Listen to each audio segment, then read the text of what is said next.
What's up guys? So, maaraw na panahon na naman nga. Syempre, usapang maaraw, di pre-flight na naman. Charis, wala mo ng pre-flight ngayon kasi may nag-aaya sa aking gumala. Yung mga dati kong kaibigan kasi gusto daw nilang gumala na kasama ako. Pagkatapos ko nga mamaalam kila Sunny at Coco, pumunta na ako ng kalsada. Nandun na nga yung dalawa kong kasama, hinihintay na lang namin yung isa pa naming kasama para lahat masaya. Habang naghihintay nga kami, nagkukwento-kwentuhan na lang kami kung ano-ano para naman malibang-libang kami habang hinihintay namin siya. Syempre sa ilang oras namin paghihintay at nagkukwentuhan, dumating na nga yung aming isang kasama. Nabanggit niya sa amin na naligo pa daw siya kasi sobrang kati daw ng kanyang hita. Siguro yung nangyari yung kagabi. Ito nga yung nangyari sa akin, ang daming ang labak-labak o yung bilog-bilog sa aking hita na napakakate. Kasi yung pinagupuan namin kagabi, yung pinagbilaran ng mga palay. Pagkatapos nga namin magkwentuhan, naghanap na kami ng masasakyan. Kasaktong-sakto yung tatay ng isa pa naming kasama. Kaya lang yung isa naming kasama wala na. Nandun siya sa Sorsogon. Ay, hindi pala. Kasama niya pala jowa niya. Sana all talaga para sa kanila. Ako nga college walang jowa. Silang mga high school may mga jowa. Unfair ng panahon ngayon. Usapang Sorsogon. Kagabi nga pala hindi kami nakapunta ng Sorsogon kasi nandun pala si Bay, si Lassie at si MC. Tapos ngayong umaga naman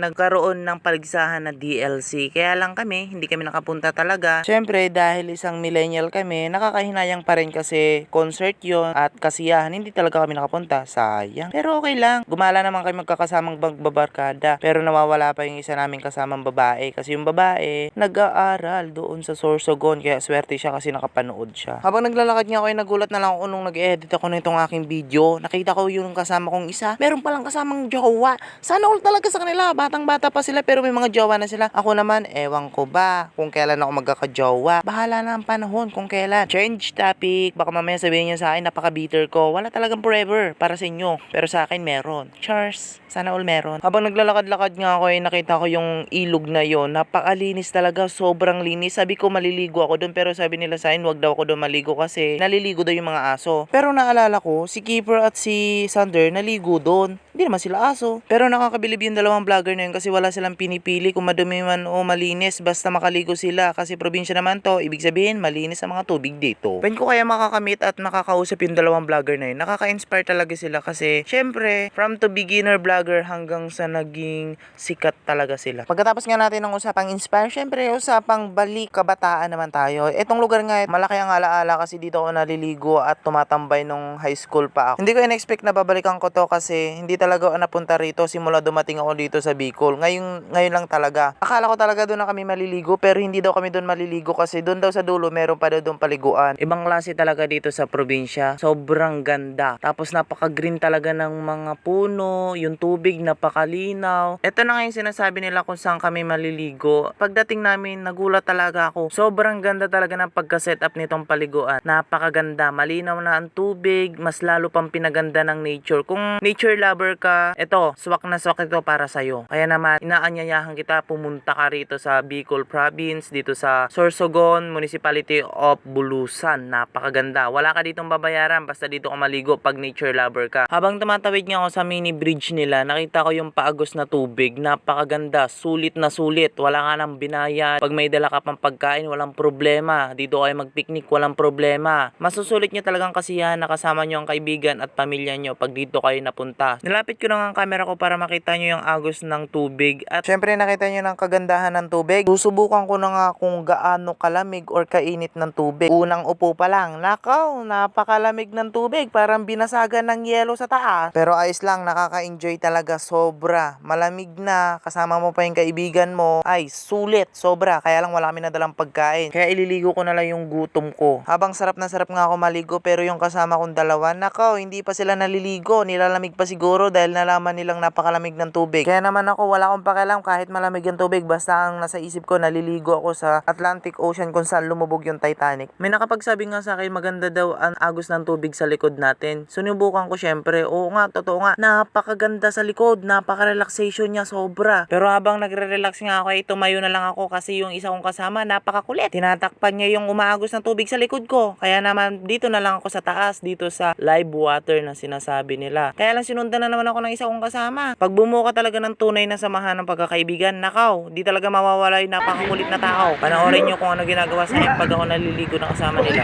Oh my God.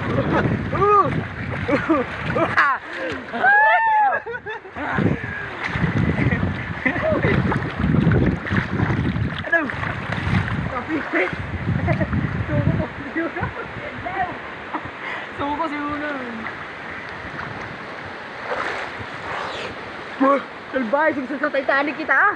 Grabe ang pinit. Binaabad na hilo. Grabe ang pinit din eh. Binaabad na hilo. Salbay. Dahil napakalamig ng tubig doon sa live water, lumipat na lang kami dito sa pinagliguan naming unang-una. Habang lumalangoy nga ako, hindi mawari sa isip ko yung mga sinasabi ng ibang naliligo dito na bakit daw ako video ng video, para daw akong baliw, ganyan. Pero wala sa isip ko yung mga ganyan, hinahayaan ko na lang sila. Hirap talaga dito sa Pilipinas kapag new beginner YouTuber ka pa lang, ang dami nilang sinasabi kung ano-ano. Kaya naman nag-aya na lang yung iba kong kasama na umuwi na lang kami kesa naman marinig ko pa yung mga sinasabi ng iba. Change topic. Habang pauwi nga kami, meron ako dito napansin na hugot lines. Kasi lamig man ng jowa mo ang ilog na to, huwag ka pa rin magtapon dito. Ito naman yung hugot lines na napakaganda kasi syempre para sa kalikasan. Hindi na nga ako nakapag-video sa kalsada kasi napakalayo talaga kapag mag-video pa ako. Dito na lang tayo sa best part kung saan nag-aagawang kami sa puno ng bayabas para lang makakuha ng bunga. Syempre pagkatapos ng bayabas, hindi lang bayabas ang kukunin namin. Basta meron kami pagkain na madaan na pwedeng kainin, kakainin talaga namin, kukunin pa kasi wala nga kami dalang pagkain. Syempre nakakita na naman ng mangga yung isa kong kasama kahit malayo talaga sa kalsada. Kukunin pa rin basta makakuha lang talaga. Oops, disclaimer lang baka mamaya sabihin nyo nagnanakaw kami ng prutas ng iba. Pag nandito ko sa probinsya, pag meron puno na may bunga at kinuha mo ito pero wala may-ari, kusang tumubo lang, pwede mo siyang kunin or pwede mong kunin yung bunga niya kasi wala naman nagmamay-ari. Habang nasilalim nga kami ng mangga ay nag-aabutan na sila ng bunga ng mangga papunta sa akin kasi meron na nga sila nakuhang apat. Sakto, tig-iisa kami. Pero ako hindi ko muna siya kinuha. Sila muna ang tatlo ang kumain kasi ayoko kumain kapag wala pa akong kain na kanin. Dahil may antik ang puno at hindi maabot yung bunga, syempre gagawa ng paraan yan ng isa naming kasama. Syempre susungkitin yan. Kaya lang disappointed pa rin. Hindi pa rin siya makakuha dahil yung panungkit niya ay napakahaba at hindi niya pinutol ng maayo. Dahil hindi niya nakuha yung kanyang sinusungkit, syempre inakyat niya na. Kaya lang hindi siya nakakyat dahil yung mga antik nakaabang na sa sanga ng puno. Nagdesisyon na nga kaming umuwi dahil hindi nga namin makuha ng maayos yung bunga dahil sa antik. Mission failed nga kami pero habang naglalakad kami, pinag-uusapan namin na babalikan namin itong mangga nito basta makabalik kami sa pinagliguan namin kanina. Habang nasa kalsada nga kami, niyayaya ko sila maligo sa tabing dagat kung saan nadadaanan din naman namin. Hindi syempre sulitin na rin namin ang pagligo sa dagat dahil basa naman na kami. Okay lang kahit maligo na kami sa dagat at doon na rin namin isawsaw yung mangga na nakuha namin. Nandito na nga kami sa tabing dagat kung saan kami maliligo. Pagdating namin, napaganda ng view, sulit na sulit din. Hindi masasabing boring yung aming napuntahan. Kaya naman bago ako maligo, paalam na. See you to my next vlog. Peace out. Bye!